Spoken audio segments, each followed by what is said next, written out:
Hopefully we are live. We thought we were live for about 8 minutes already, and we weren't. So I'm hoping we are now. I'm looking at the public comments. Is anybody out there? Before we go any further, somebody tell us that you see me. Still waiting for it. I'll talk a little longer just in case people are listening but aren't commenting. I'm Adam Gardner, your host of REVERB's Quarantine Kitchen. I'm from the band Guster, but also co-founder and co-director of the environmental nonprofit group REVERB. Normally we'd be out on tour right now. Yay, there are people there. Hi, Brenna. Good. Phew, now I can actually do this for real. Hi, Cynthia. All right, good. We are live. Phew. It's amazing it hasn't happened more, honestly. This is our 16th episode and our first time we had a false start. But here we are. So welcome to REVERB's Quarantine Kitchen. If you haven't seen this before, this is a show all about sustainable cooking. We have our favorite musicians and celebrities and other interesting folks cooking their favorite sustainable dishes live from their own kitchens right here. Again, REVERB's normally out on tour, greening the tours with bands like Dave Matthews Band and Maroon 5 and Tame Impala and Billie Eilish. But of course, with COVID happening and live music is on pause, we thought we'd bring a little bit of REVERB into your own homes here on REVERB's Quarantine Kitchen. So I am so excited for our 16th episode. We have Jack and Adam Met from AJR joining us today. They're going to cook a lovely vegetarian dish. They're lovely fellas. I was thrilled to meet Adam just the other week when I joined him on his Planet Reimagined podcast with my wife, Lauren, also co-founder of REVERB. We'll talk more about that too, because it turned out great. We'd love you to listen to that. But without further ado, why don't we just bring on Adam and Jack right now so we can get into this recipe and get into hearing all about what they're up to. Welcome, Adam and Jack from AJR. Hello. Hey. Hello. We're here. We're actually here now. We're here now. Man, it's so funny. We're just talking about, like, it was going so good. That was like the best first 5 minutes of any quarantine kitchen that nobody ever saw. It was the conversation was flowing really nicely, I think. And it's about to be so stunted. It's about to be so interrupting. And yeah. Absolutely. I know. Listen, it's so great to see you again. Good to see you too, man. Seriously.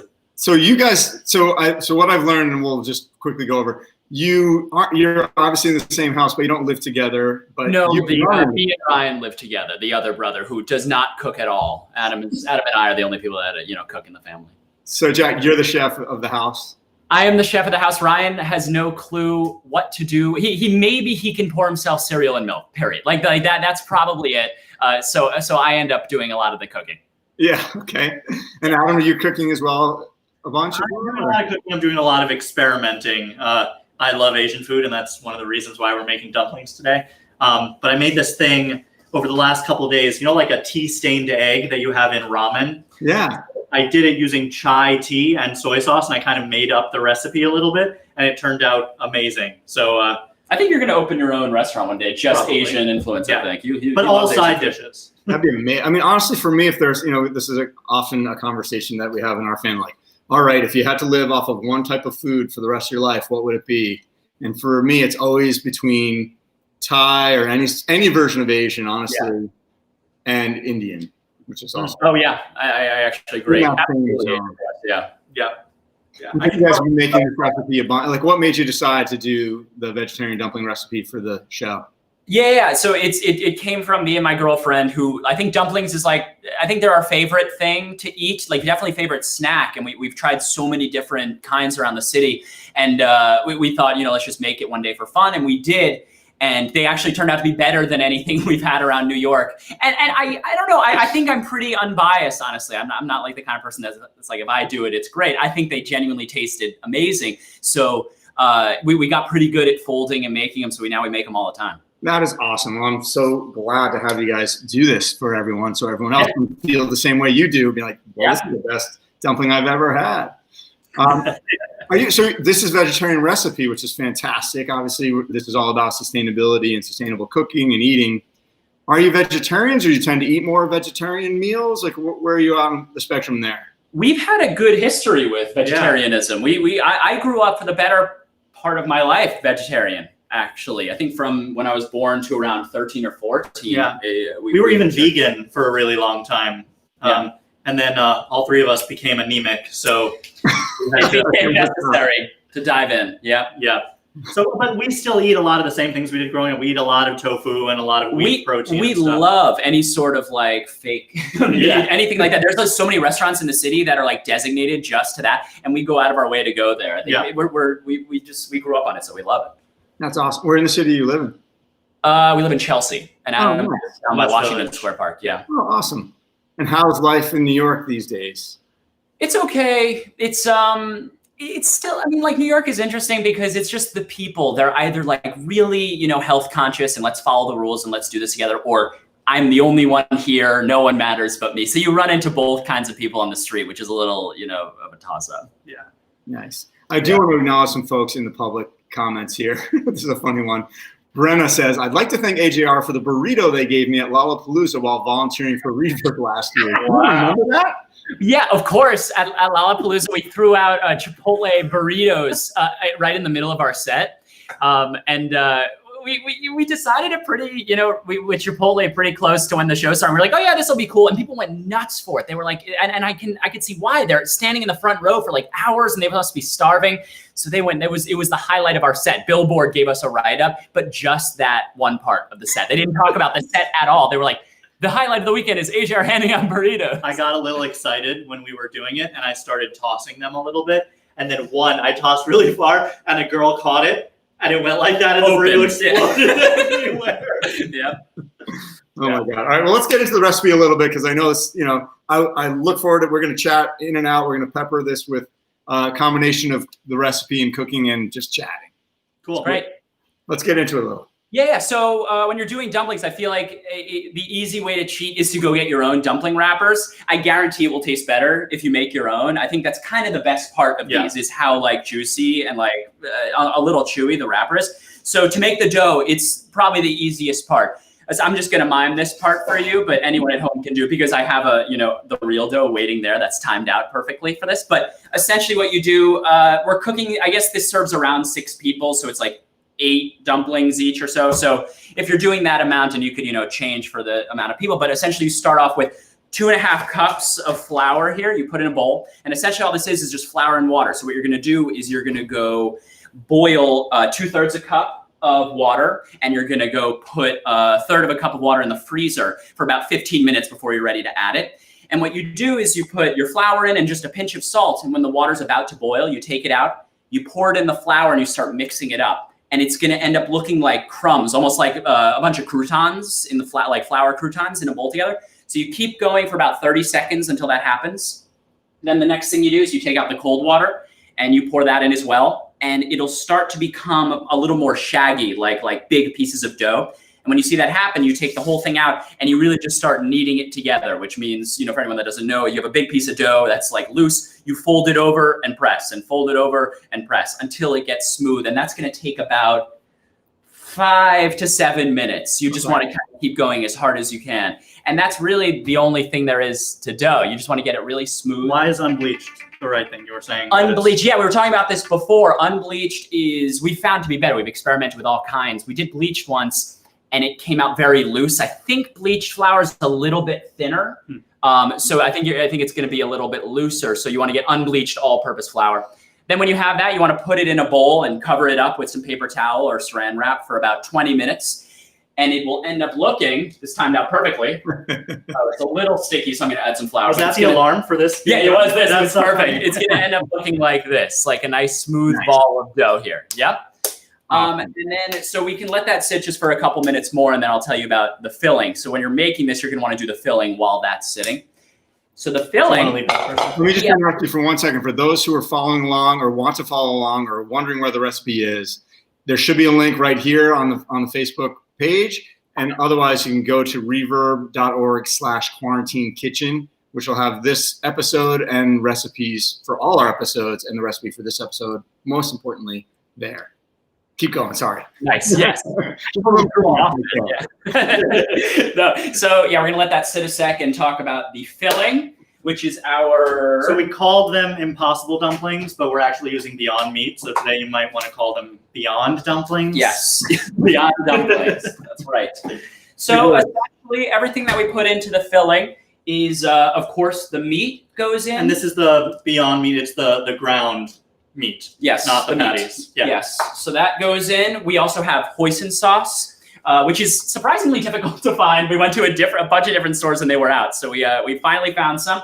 That's gonna look like this: hoisin sauce and soy sauce. And another thing you do is you mince up basically one bunch of scallions and about a teaspoon of garlic. You mince them up together. Can I go? Can I put this in? Yeah, go for it. And an egg. And basically the first thing that we're gonna wanna do is we're gonna wanna put these scallions and garlic in a frying pan just for a minute with a little bit of sesame seed oil. And what that does, it takes like the bite out of it. So if you bite into it, it's not super raw and hard to.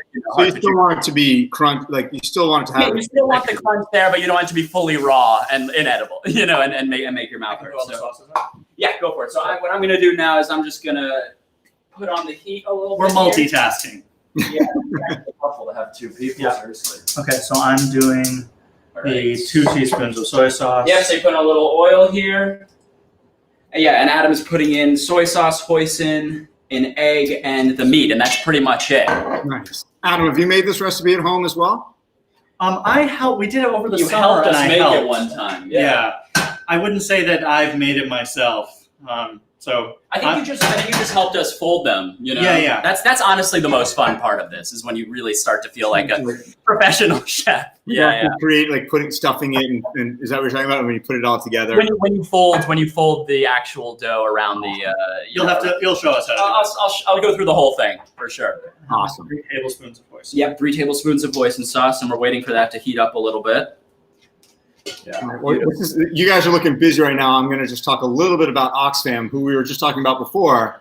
Cool. Bob Ferguson, who we both know, is wonderful from Oxfam. They are a partner of this show, and they actually have, as far as sustainable food, they have a whole Eat for Good campaign about sustainable eating. You can learn more for those who are listening and watching right now at oxfamamerica.org/eatforgood. So shout out to them, and it's just again. The idea behind the show, besides having fun and seeing a different angle, for AJR fans, I don't think they've seen, Adam with a towel over his shoulder cooking food. You're right about that. I'm the sous chef, so I have to have a towel. That's right. So I can go like this and whip him when he's doing something wrong. That's what the towel is really for. You guys have been, obviously, you're brothers, so you've been playing music together, I assume, since you were little kids. The band actually professionally started when I was about 8 years old, and it was because it was more. I say professionally, it was more than just like fooling around at the house. We actually went out and street performed for money, and actually got exposed to like a million New Yorkers who didn't really want to see us, but we sort of earned that experience there. We did a bunch of so in Guster, that was kind of how we started too. We went to school in the Boston area, and we would busk in Harvard Square. Oh wow! And that was definitely the area. That's a crowded spot. You probably did well. It was great, and again, like I think there's a certain showmanship you have to learn to keep people from walking past you, right? Like there's a certain thing that you learn by busking on the streets that I don't think you learn anywhere else as easily. I think you're 100% right. I guess it makes sense because like the best way to learn something is to honestly throw yourself in the deep end. That's the best way to learn how to swim. You put yourself in the hardest situation possible. And then when you go out to tour and you have fans that care, it seems so much easier, like you're trying to win over people who don't want to see you. Well, exactly. When you're playing in the street, so you have to literally, what are you going to do to stop people in their tracks? They're on their way to somewhere else. So you really have to, make an impression. So wait, this is the meat, the soy sauce, the hoisin, and there's an egg in here. Nice. And then we're just going to actually put this out into a bowl for a second, let it cool for a second, just so it doesn't. Can I mix all of this up? Yeah, Should I mix use my that. hands? Yeah, use your hand, or you can use a spoon. Either works. I'm gonna use my hands. Use your hands. Go for it. Oh, Yeah. oh, That's good. the best part. Is the sensation you get. It's unlike anything else. I know you guys are a machine. I think you're ready for a perfect. You should definitely open a restaurant. I'm impressed with us right now. I feel like the kitchen would have been on fire already, like a couple minutes into it. Maybe later. Especially if Ryan was here. You're working with vigor and efficiency, but you're not being sloppy. Well done. Right. Not that this is that kind of a show, but if it was, you'd be getting top marks. Okay, good. I like that. Nice. Good. Okay, so Adam's mixing that up, and when he's done with that, see, that's starting to look like more like dumpling filling, right? Yeah. Should we show them? Yeah, yeah. Show them how. Oh, okay. Yeah, that's how you want to smell that, Adam. That looks really appetizing when you do that. That's how you do. You let it fall out of your hands. Just let it take its natural form. You know. Yeah. That's All right, amazing. here we go. So this is cooled off a little bit. We're gonna just add this, sort of 1 minute cooked garlic and scallion. And that must smell amazing, right? Because you cook it just long enough to release all that odor, right? It smells very, very good. Yeah, and the toasted sesame oil is sort of the key. That gives it the flavor that you want in a dumpling. So we're gonna scoop all that out, and Adam's gonna mix all that up together. Oh, it actually looks like the inside of a dumpling now. So you really go for it. He's like finger painting. It's like I like finger painting. Get your hands dirty. That's awesome. Yeah, hands dirty. Well, Adam, while you're in the forefront here of the shot, I want to talk about your sustainability. Yeah, I'm gonna go Why not? Yes. Hello. By the way, this is the first time well, that's not true. This is the first time we've had brothers, but this is the second time we've had two people in the same room cooking. All right. So this is fun to have more than one person to interact with. So can we talk a little bit about your sustainability efforts? And it sounds like, and tell me if I'm wrong, but it seems like you're kind of leading the charge within AJR as far as sustainability measures and on tour, but also, the things that you're doing outside of the band with your podcast, Planet Reimagined, and with sustainable partners. Yeah, I've been studying this for a really long time, and historically, Jack has been very against anything sustainable. Way to go under the bus. Changing my mind, man. So my whole life has just been trying to convince Jack that we should be more of a sustainable band. No. Yeah. But yeah, I've studied this for a long time. I did my undergrad, my master's. Now I'm finishing my PhD in the relationship between sustainable development and human rights. And I've done a lot of work with the UN. I started a nonprofit called Sustainable Partners. And then it's good. Yep. But it's all over my hands. so go wash your hands. And then over the summer, we started this podcast, which you and Lauren were on the second episode ever.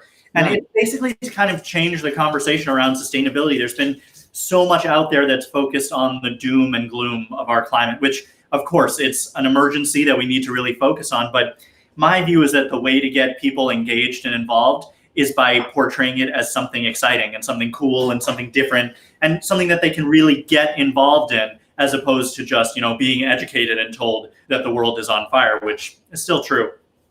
Right, but that's not exactly. That's absolutely Reverb's approach too. The whole idea of, especially with music, if you're at a concert or if you're plugging into music, you're generally trying to be uplifted, right? Especially during times where it's hard to feel that way, right? Yeah. Positive solutions and being passionate is definitely the way. No one wants to. It's too easy to shut down and be like, yeah, I don't want to hear that. I've got enough problems. So yeah, I completely agree with that. Definitely. And we do as much as we can on tour. Everything from registering people to vote in the lobby of our shows, which you might not think is something that has to do with sustainability, but the local and federal policies that are sustainable are decided by local and federal politicians. So voting green is something that's really important. And obviously we have an election coming up, and you can go to our website and you type in your zip code and you can see which politicians that are going to be on your ballot have the best green voting record. So that's something really important you can do right now. Awesome. That's fantastic. Absolutely. So do you want to dive back in here? Sure, why not? We'll go back and forth. Let's keep going. Great. So the mixture is going to end up looking like that. And that actually looks and smells really good. It's exactly how it's supposed to smell. So we're going to go back to the dough here, which has been resting, theoretically for 20 minutes. And when you take it out, it's so funny. We've had really good luck in the winter with this recipe, because apparently in the summer, we looked this up online, it can get humid outside. It can actually affect the consistency of your dough. And so there could be a lot more moisture in it. So that it actually is happening. It's a little bit looser than I want it to be. So what you honestly do, and it's sticking, so you want to just add a little bit more flour to your hands. And I've read online, some people are like really opposed to this about when to put the flour on. We found that this actually works. So you do this and knead it over a little bit more, so it's a little bit less sticky, easier to work with. And then this is the fun part. So what you do is you get it nice and smooth here, and you slam it down. That was not a slam. You really just slam it down like that. And you cut it in half so it's a little bit easier to work with. You're going to end up rolling it out. So You could just cut. Oh, here, you want to Oh, yeah, why don't you tilt tilt it the down. camera a little bit so they could see my knife skills? Yep, yep. And Good thing you're not doing it on a cutting board. absolutely not. No. And this is a rental, so. Anyway, so Adam, you can do one and I'll do the other. What you're Okay. gonna want to do, and it's easier to work with two people, I'll just sort of split the Okay. difference there, is you're gonna want to roll it out. And this is really difficult because it's not easy like pizza dough. No, It can, it's not. you just kind of go slowly and spread your hands, and you're gonna roll it out until it's about an inch in diameter, about. And another thing I do to cheat is I stretch it a little Yeah. bit, because like you said before, or like someone else said, it's just gonna go in your mouth, you know. So it's like it doesn't have to look perfect. It's gonna taste the same no matter what you do to it. So yeah, you really kind of put some force into it. I'd say this is probably Mine's the getting a hardest. little sticky. Is that okay? Yeah, so take some flour in your hands and Okay. just continue to roll. And yeah, and the hardest part are the ends here, which start to bunch up. So you're gonna want to go to the end and kind of do them. all over me. That's what cooking is all about, right? Gotta get messy. Of course, our dog decided to wake up just in time as the smells started to occur in the kitchen. What's your dog's name? Our dog's name is Shay, and she has a cone on her head right now. She had some surgery, so she's been chilling in the apartment. Aw. Yeah, I know. just got a puppy 4 days ago. What kind of dog? It is a mini Labradoodle. Mini Labradoodle. Nice. Can't go wrong, right? Our first time having a dog. We have 2 kids, and so it's been a lot of fun. Sure they are. I'm definitely the nighttime dog sitter, as far as when he's yelping in the middle of the night and wanting attention. So Are you crate training or no? we are, yeah. You are. Yeah, she lasted for about 2 days in the crate until I took her out and realized that the crate is where she likes to go to the bathroom and scream. And as soon as I took her out, she slept till noon and pooped outside. So I was like, okay, she must, something must be strange with this dog. Yeah, she's kind of backwards. That's where she likes to go to the bathroom and scream. And scream, literally, as soon as you put her in the crate, went to that's the one place they say they're not supposed to do that. Right, Yeah. no, they're supposed to like that. Everything says they're supposed to. Anyway, yeah. Okay, you're good. Yours was a little bit bigger than mine. So, okay, yeah. So it's going to look like this, just like a snake. And then what you do, and this is just, you kind of eyeball it, is you cut it basically in pieces like this. And I'd say, I don't know, Adam, how big do you think, like, how big Is that for one? That's for one. Or how big, it's going to be like this. Like how big, Okay. it's going to look about this big, Okay. basically. Kind of hard. Yeah, I guess so. And maybe even a little bit bigger, actually. And I guess you could just do it depending on how big you want your dumplings. Is there another knife, or you only have one knife? No, there's one right there. Okay. Yeah, so they're going to be about this big, which I'd say is about, Square inch? I'd say it's about a square inch, maybe a Yeah. little bit bigger. Yeah. A little bit bigger. So you're going to want to do a bunch of those. Kind of just go down, and if it gets thinner, just give it a little more length. You know what I'm saying? Just so Yeah. you know. I know, and yeah, I guess this is not good surface to be cutting on, but whatever. Right. I guess use a cutting board, The guys. landlord is going to watch this video. Yeah. Yeah. Get out. Get out. Huge fan. Imagine he rushes up here. You won't get your security deposit. Yeah, exactly. I saw you. Yeah. Hey, so while you're doing this, I do want to get into the music a little bit. Sure. Yeah. Your latest song you released is Bummerland, Yes. which I love. I watched the video right before this. I love everything about that song, and the video is really fun and playful. Thank you. And I think there's a similar aesthetic to a lot of stuff that my band tries to do, which is mixing a positive message with a negative situation. Yeah. And do you want to talk a little bit about the song? Like, Sure. Yeah. You're 100% right when you say that. And I love that you do that Can you too. tell me what to do while you're explaining Yeah. that? Sure. Yeah. Really quick before I explain that. Essentially, the next step is you roll each of these into a ball. And what you're going to do after the ball looks like it doesn't have to be perfect. Actually, it can be a little flat on either side. That could actually help. So it's going to end up looking like this and a little flat. What you do is you just flatten it with your palm like this. So it looks kind of like this. Okay. And each one is going to end up looking like this. And you just put that aside and go one by one and do them all Are like mine that. too small? Did I make them too small? No, we'll roll them out. And even Okay. if they are small, they'll just be, they'll be smaller dumplings. Shumai. We're not making shumai. That's next week. That's right. Yeah. So yeah, to answer your question, that is something that we've liked to do from the start. I think I thought we've almost found like an irony, like a really interesting irony in it as well, to sing about a sad topic while there's a super happy beat behind it. We almost thought that was funny, and our fans, I think, really, really, react well to that.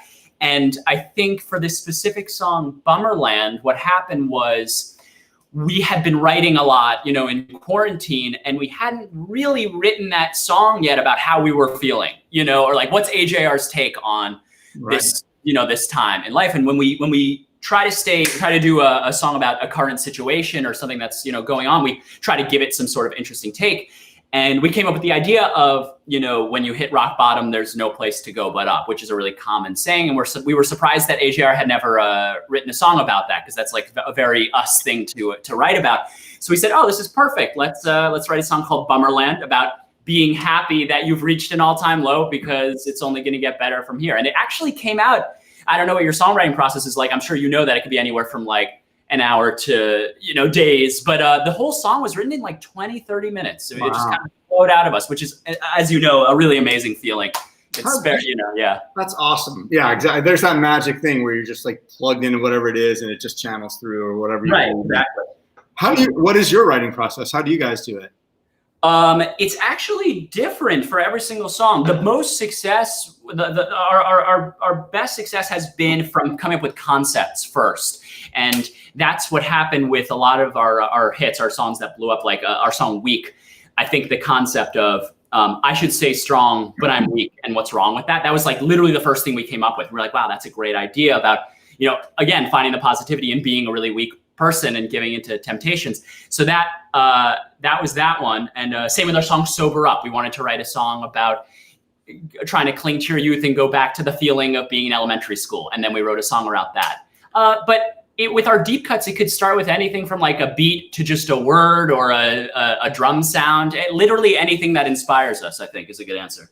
And is it a collaborative process right from the get, or does someone come to the table with the concept or the lyrics or a beat or a bass line or whatever, or is it kind of anything goes? Or yeah, it's sometimes it'll be, because it's Ryan and I generally writing the actual song, so it can sometimes be one of us coming in with like half a song or a chorus, or one of us coming in with just the concept. But as soon as we have something, it's a phone call right to the other person. Let's get started on this. This is a good idea, and then we just jump right in. You know.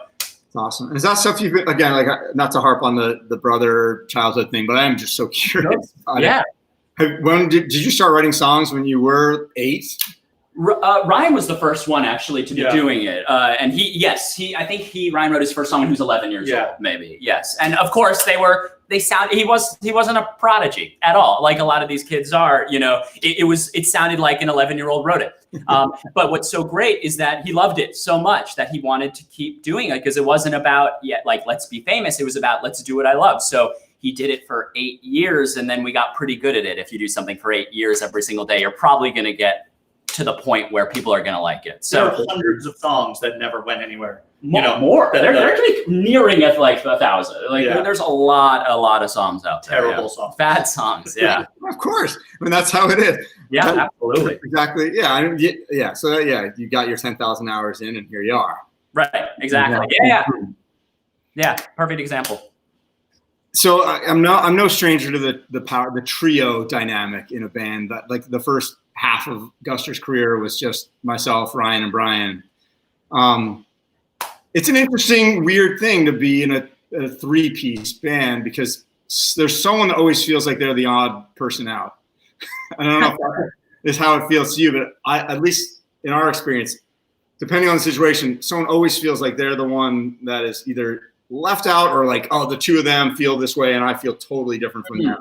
Right. It's funny. I don't participate so much in the writing and the producing side of things, because I found a part of this that I've really gravitated towards, which is the business side of things. So I do a lot of, the management side. I'm helping to, build out the marketing plans, the touring, all of that. And that's something that I really enjoy doing. It's honestly why we've gotten so far, I think. I think if all of us were really involved in just the music and kind of let someone else go for it, I don't think that we would have made it as far as we do. I think there's a lot of stories with bands who, the label or the manager is like, no, this is what's good for you. And the band is like, okay, that's fine.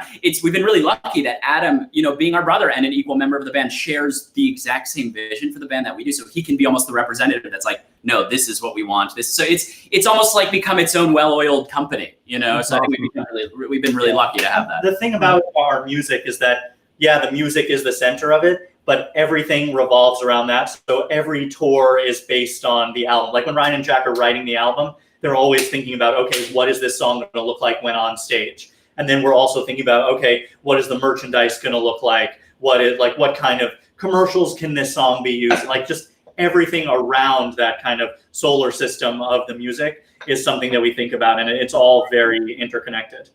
Was that one not good? Yeah, I'm like, they are a little soft, so it's going to be a little more difficult, but we're going to get it done. Do you want to jump back in? Is that a good segue? Back in?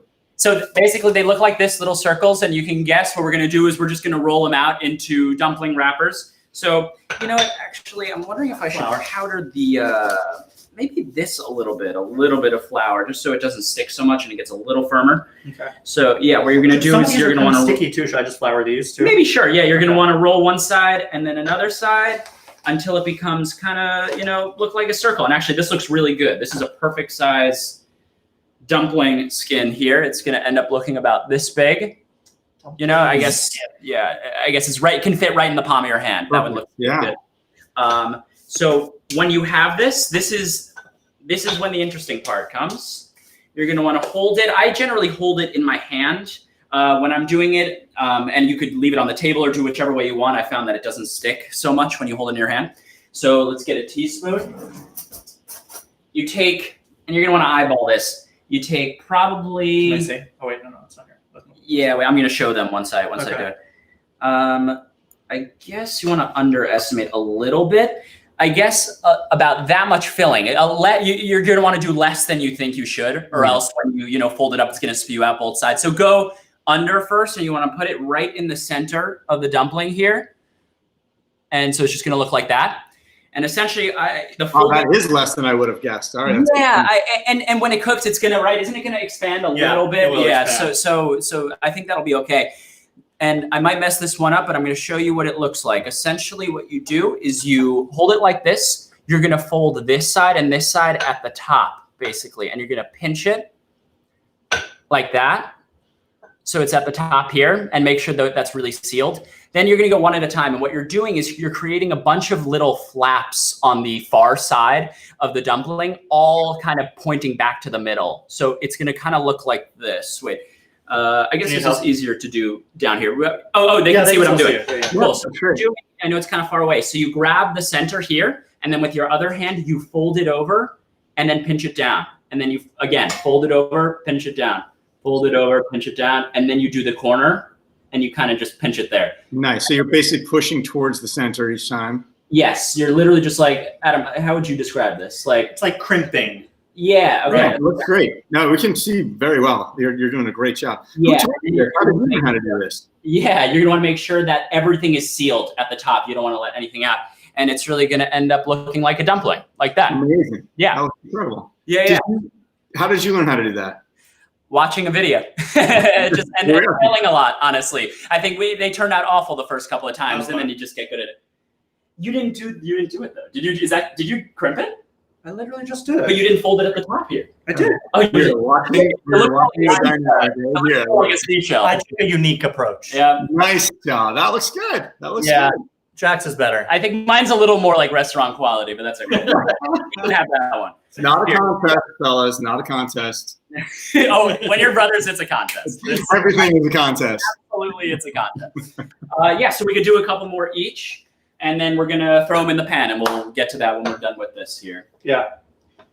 Yeah. There you go. Nice. That looks great. Good. Yeah, that's actually a perfect size. Cool. Good. Yeah, I think that honestly, if you are making dumplings, the dumpling roller is really good to get because it's not going to stick to whatever you're using. Yeah. I think it's made of something so that it doesn't stick here. What do you think? I have a normal rolling pin. That's a bad idea, or would it work? I've used a regular rolling pin, and it has stuck a little bit, so you have to like throw in the flour. And I think that I don't know. Give it a try. Dumplings is just about having fun, really. You know. It's the most not serious thing you could do. Okay, so show me what I did wrong last time. Okay, so you pinch it at the top. Yeah. And then are you going from the front? I went from this. No. So you start closest to the pinch. Put it on the table. Yeah. So you start closest to the pin where one finger is. No, the other way. So you're going to want to fold to the front, the one away from you. There you go. Oh, and then it made that kind of line. Yeah, but you want sorry. You only fold one side. I don't know if that was clear.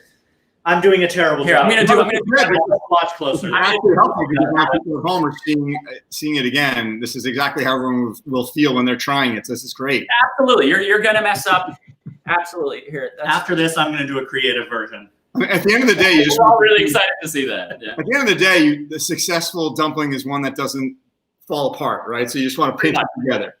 Yeah, pretty much.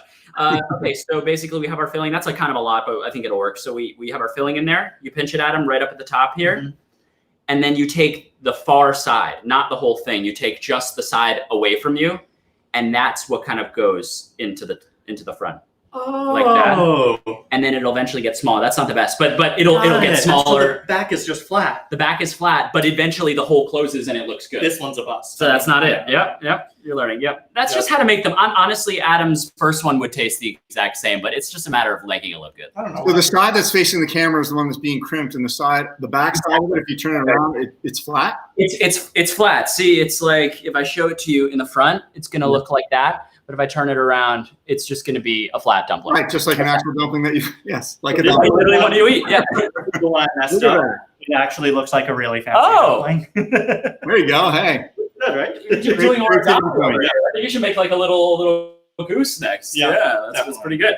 Here, so we'll bust out a couple more, and then we could throw them in the pan, and we'll see what happens. Yeah. And we're gonna end up pan frying / steaming them. That's how you get the best quality dumpling. All right. Well, I'm going to take this time while you're working on that to talk to you about a couple other things. I want to talk a little bit more about music, and then I want to get into Cliff Bar and the donation. But first, I want to talk about, you did a couple of nights in Philly this summer for drive-in shows, right? That's right. Yes. Guster did some drive-ins too. I want to compare notes. How was your experience? Oh, no way. Oh, yeah. I'm really excited to hear. Yeah. So ours, I'm not sure if this was your format. It's a lot of people didn't do this, but what happened was our specific situation, there was no PA. There were no speakers. It was just through everyone's car radio. So you had to turn up to a certain frequency and then the sound would come through. So, being a band and you vibe so much off of what everyone's hearing out there. So all we heard was just the sounds in our in-ears. If you took out your in-ear, you heard silence, especially given that there were so many less people there than usual. So we had to get over that like 15-minute hump of no one can hear it, but everyone could, we just had to accept that and just act like it was a normal show. And then after that, it was really weird, but it was the best part of it. And I'm sure you felt the same, was just like giving people a reason to get out of the house. That was like a really good feeling of, okay, we made someone's night special, at least today. That's a great feeling. And that's kind of why I feel like a lot of us do this. How was yours? It was great. I mean, I would say it was a combination of, at the same time, being very normal. Like, oh my God, this is so nice to just kind of get back into the saddle. We were mid-tour when the stay-at-home order came down. And so it was nice after a few months of just complete no playing together. We don't even live in the same state, any of us. So it was so nice to just get on a stage together and it was like, oh, my gear's in the right place. And it just like the songs just came and it felt really nice to just get back into it. Of course, the context was totally different, but actually, honestly, it was beautiful. We did have a normal stage, so this is a little bit different. There was a shortwave radio option through the car system, but there was a PA there too. It was also PA. Yeah. It was more like a normal festival setup. It was at a fairgrounds that had a natural slope, and people could park their cars and they were staggered. So if your ticket would buy basically a parking spot for your car and the spot in front of it for you to kind of cool. And they were staggered, so there was a car between every group of people, so there's natural distancing built in, which was nice. So it was great. I thought it was fun. The weirdest part was just having to be careful on stage with your crew and thinking about having to think about COVID while performing is a little weird. Yeah, that's not ideal when you're doing anything. Yeah. So our lighting guy and our front of house guy were on the side of the stage, and our lighting guy was actually off the stage to the right. And he was in a whole nother trailer across the parking lot. He was programming the lights off of like video that was a little bit delayed from the show. So he was going off of his memory of where all the lights are supposed to go with everything. So it was pretty crazy. Yeah, it's pretty wild. But I think your point about like just doing something special, and especially during these times where it's such a rare thing to be able to see live music. It felt great. Honestly, like the hardest part for me was like the first few songs, I was actually getting choked up. It was hard to sing a little bit because I was getting the feels. Yeah, I totally relate. Absolutely. Yeah, that's awesome. All right, do you want to throw some of these in? Adam is like messing around now. Adam's like doing weird shapes. Rangoon. This is gonna fall out of the top. That's the whole point, is to seal it at the top so that it doesn't. Rangoon. Okay, Pomatashin almost. What did you say? Oh, Pomatashin, nice. Yeah, okay, that's like a I'm ninja going back star. to normal. Go back to normal. Here, so we have a good amount already. So what we're gonna do is we're gonna turn on the pan with some medium heat and let that get warm. I went back to normal style. Okay, good. Yeah. Nice. Pinch at the top a little more. Pinch more? Okay. Yeah, pinch more at the top. There you go. Oh, actually, that looks pretty good. Yeah, cool. That's pretty good. Nice, good. That's probably good for now. Cool, yeah. So we're going to let that get kind of hot. We're going to put in a little, I think you could use anything. They say, vegetable oil. We're going to use olive oil.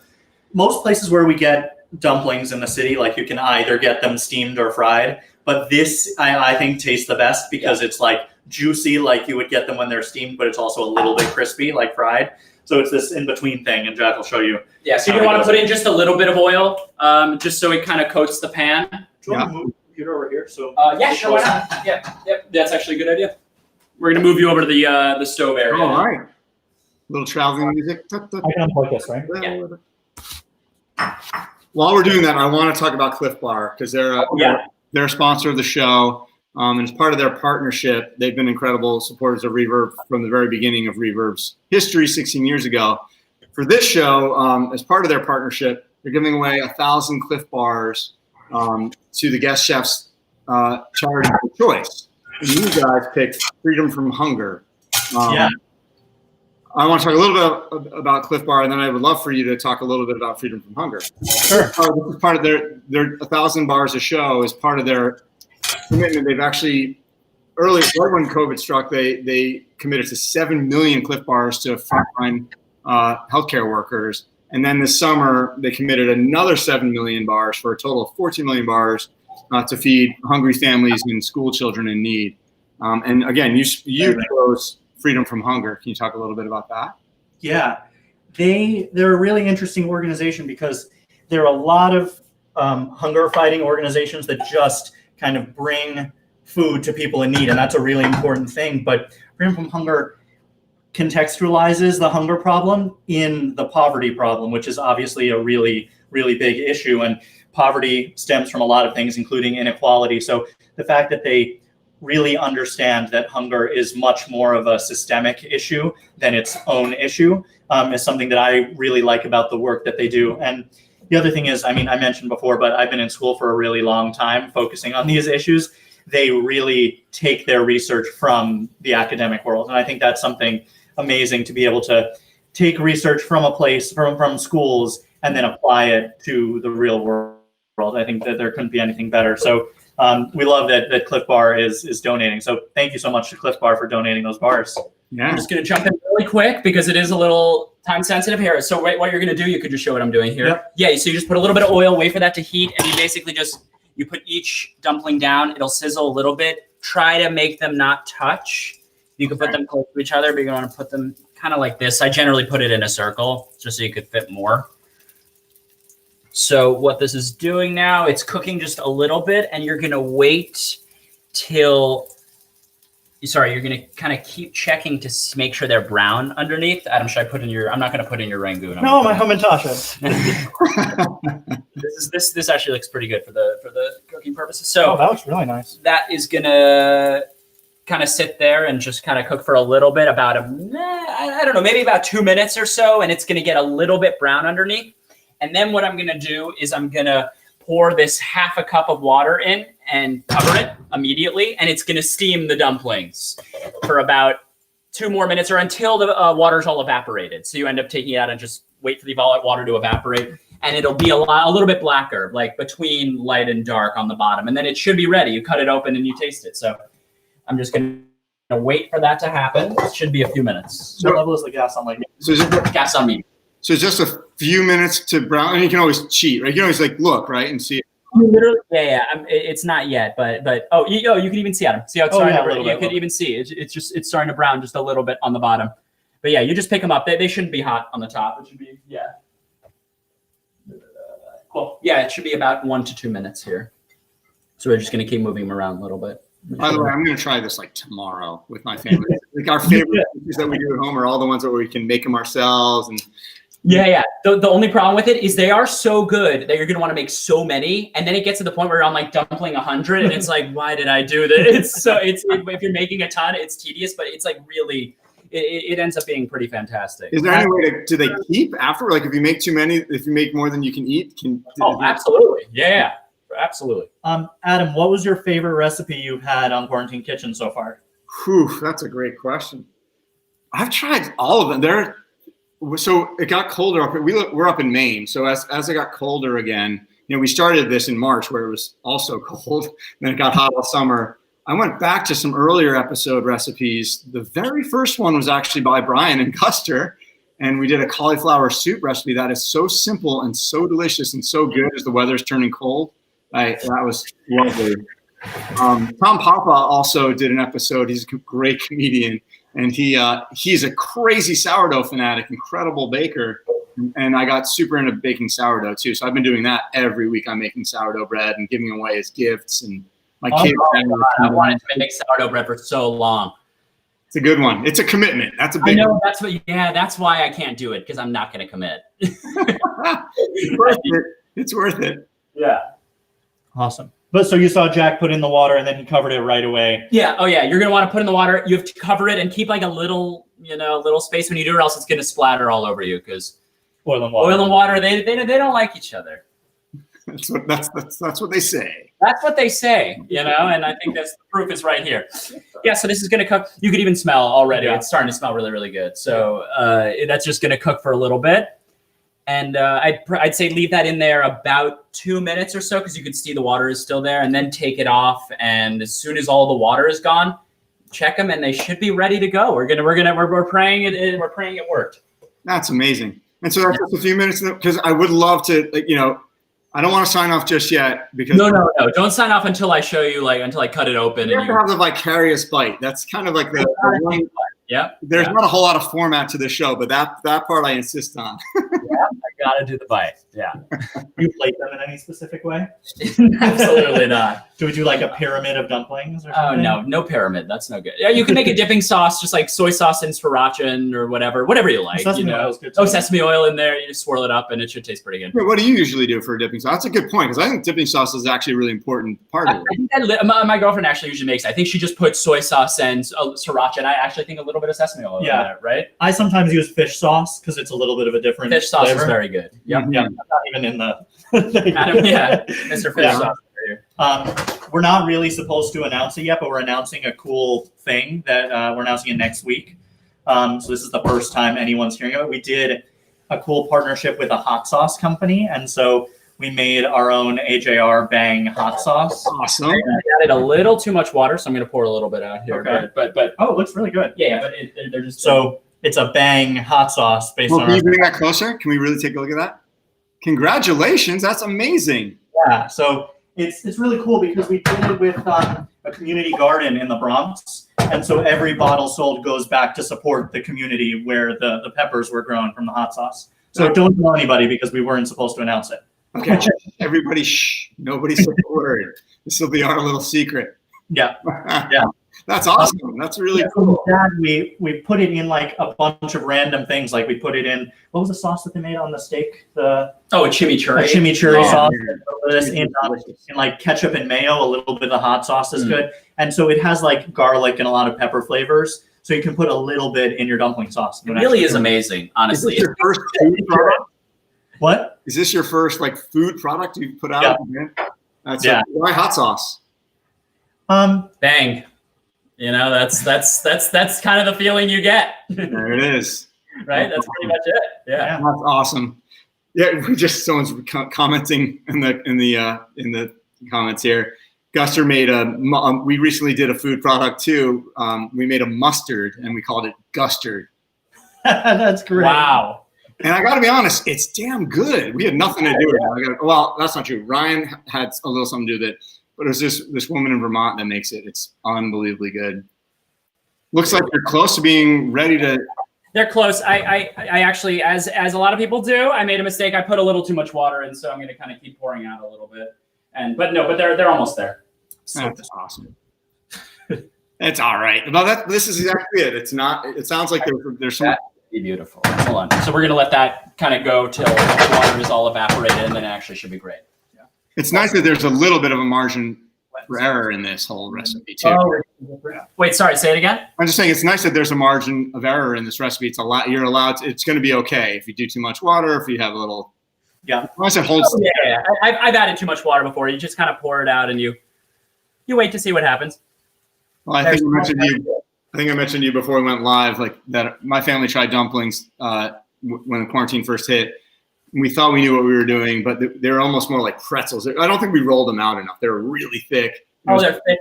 Yeah, honestly, I think I've gotten good. Yeah, get good at the dough. That's what makes them really good. You want them to be not too thin and not too thick. They're right in the middle. It's the chew is kind of the best part. Okay. Yep. These are starting to look very good. We're going to give that another minute or so because I took it off the heat for a sec. But if you touch them, they're starting to firm up really nicely, actually. So let's let that go for another 30 seconds. Just a little bit. No, I'd already turned it up. Okay.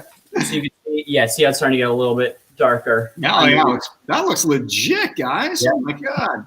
Yeah. Someone was asking what the Scoville on the bang sauce is. Do you know how hot it is? Like on the. It's actually not too bad. It is. What does it say on there? So it's rated 1 to 5. So it's 2 out of 5. Okay. Oh, Nice. Yeah, like that. Yeah. So it's not. I'm not a huge spicy foods person, but I eat that by the spoonful. It's very good. That's awesome. Yeah. The other we were talking about the dipping sauce for these dumplings. Something that we really like to do at our house is, in addition to like a tamari or soy sauce, we do a rice wine vinegar. Oh yeah. Oh yeah. And then just a little bit of the sesame oil to give it that Asian vibe, and it's delicious. And maybe a little sriracha squirt in there too.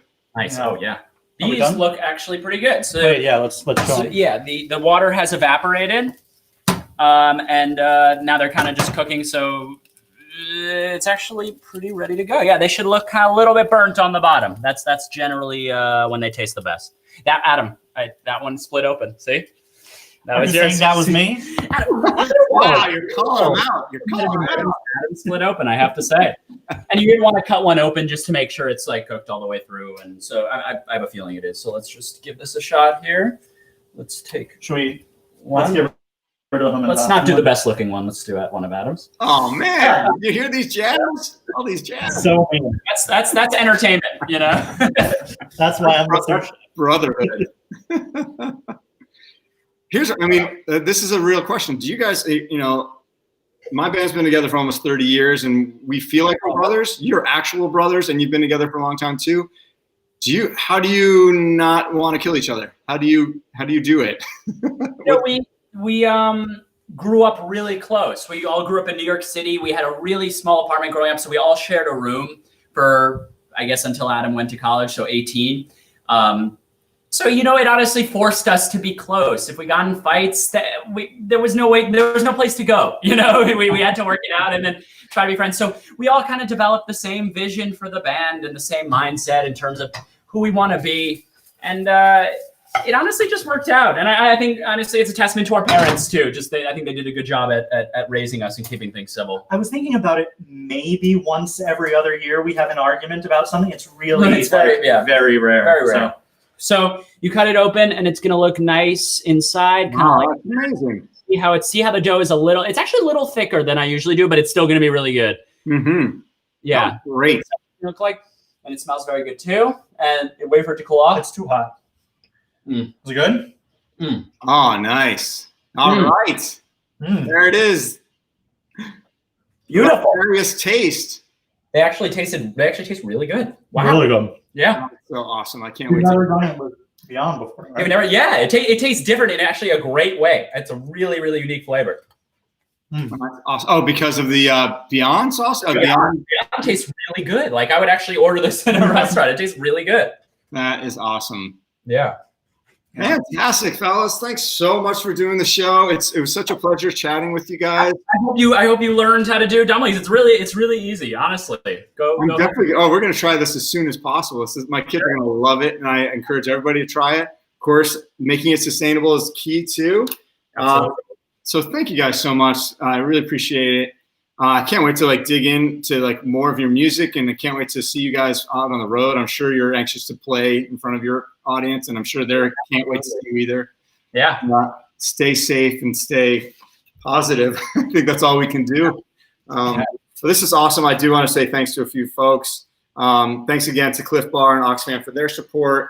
And for those who want to watch this episode, maybe came into it a little into the episode and want to go back and see it from the beginning, go to reverb.org/quarantine kitchen, where you can see this episode and the other 15 episodes that we have.